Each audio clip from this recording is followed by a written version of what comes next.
It continues to amaze me that Chainlink is still trading under $100. We're going to be talking about why it is important to own at least 100 Chainlink tokens. They have some of the biggest partnerships in the cryptocurrency space. We are talking JP Morgan, DTCC, that processes quadrillions of dollars every single year. And so, they are continuing to build, they are partnering with some of the largest players in the space, and I think that this is a cryptocurrency that is being overlooked. And so before we jump into more information and provide a price prediction, go ahead and hit that like button, and hopefully by the end of this video you will become a subscriber. And so let's go ahead and take a look at the chart here for Chainlink. This is currently trading just above $26. And we are getting very close here to a break to the upside of a 5-year consolidation phase here. We are talking since May of 2021. And so this is definitely something to be paying attention to. This is very similar to XRP. If you have been following that, we saw the same pattern here form, and once we did break to the upside here, we saw a massive move on XRP. And so I'm expecting the exact same thing here to happen with Chainlink. I would not be surprised to see this back above the previous all-time high, above $50 here, in the next few weeks. And so, they have some of the largest partnerships in the space. Right? We're going to be talking about that as well. Now, if you're interested in trading Chainlink or other cryptocurrencies, there is a link on this video to Weex exchange. They have a ton of different cryptocurrencies on here. They have futures and spot trading as well. And so let's go ahead and take a look at this video clip here from the CEO of Chainlink explaining what they are doing. I think this is very important to pay attention to what they are saying. Has been his scalability. So scalability still needs to be resolved. For the levels that TradFi and payment systems are used to. I think it's on the way to getting resolved. It's more than halfway to being resolved. I think compliance is a question that has of our industry, and I actually think if compliance can be done on chain, it could become a feature of our industry instead of a limitation. So I actually think you can automate compliance in ways that makes our industry do compliance better than the traditional industry.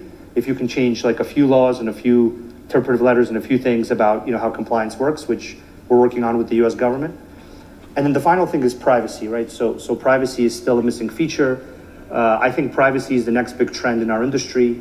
So there's been a scalability trend, which is still ongoing. If you want to get a lot of VC money, go make a chain with scalability. The compliance problem, we're doing a good job at solving that with automated compliance. And so we heard it there from the CEO of Chainlink, right? They were just talking about how they're working closely with the US government on compliance, and that is not the only enterprise that they're working with. Look at this list here.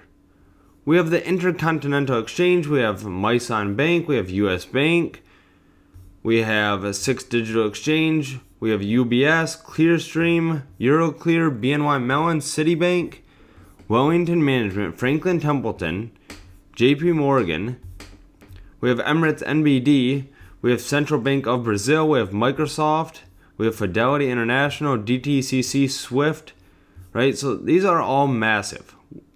A total of trillions of dollars. If you did not know this, just DTCC alone. Let's take a look at that. And so we can see back in 2023 here, we had bringing capital markets on chain with DTCC. And so this is not new. This has been in the works for quite some time. They're talking about tokenizing will evolve asset management processes and 100 trillion worth of assets in the US that someday could move on chain. And so we can see right here in 2024, DTCC processed security transactions valued at $3.7 quadrillion. That is absolutely massive. And we know that Chainlink and DTCC have been continuing to work very closely together. And so it's not just that, right? We have this from a couple of months ago in May.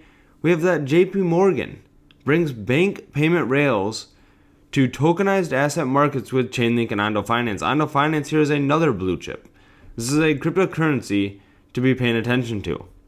In addition to that, we also have MasterCard and Chainlink that have partnered up together to use on-chain crypto purchases with MasterCard's 3.5 billion cards. This was just a couple months ago as well. This is in June of this year. And so, we know that Chainlink is working very closely with massive enterprises. They're one of the most closely involved cryptocurrencies out there with the banking industry, they're working with the US government. And so if we go ahead and take a look at this chart here, this is Chainlink divided by Bitcoin. And so currently it's at 0.0002. However, if this goes back up to the all-time high here in the value of Bitcoin, we'd be at 0.0016, which is approximately a $300 price target for Chainlink. And I think it could definitely get there. I think we'd have no problems with Chainlink getting to a $200 to $300 price target. And so let's go ahead and take a look at this. Here we can see this is currently at about an $18 billion market cap, right? Fully diluted, we're talking $26 billion, right around $26. At the all-time high of Solana, at $187, we'd be looking at a price of Chainlink right around $187 as well. And so we're looking at maybe high 100s, if not into the $200 or $300 range for Chainlink. I definitely do not think this is out of the question, especially with the market cap of Bitcoin continuing to increase. This is more and more money that is starting to flow into the cryptocurrency markets. And then people are going to start realizing the projects that are actually focusing on utility, working with real world companies and enterprises to change the financial landscape. And so let's go ahead and take a look at some more partnerships here. This is a list of all the different partnerships, all the different testing that they have done. We have Chainlink working with Swift. They have worked with Swift and Chainlink here. We can see the different interoperability. We can see that I've been working with UBS Asset Management and Chainlink. We can see other partnerships here as well. And so we can see this is financial and market infrastructures with Swift and Euroclear.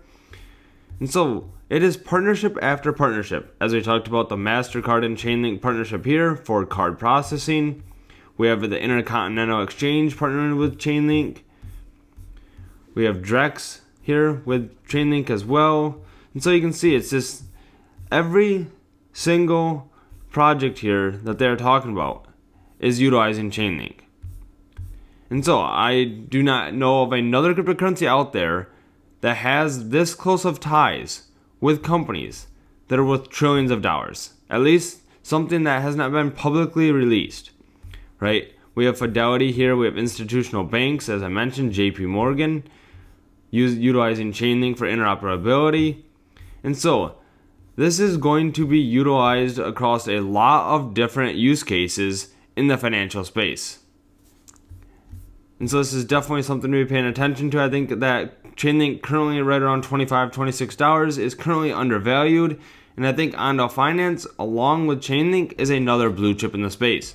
And so if you enjoyed this video, do me a favor and hit the like button and subscribe for future videos. And I hope to see you in the next one.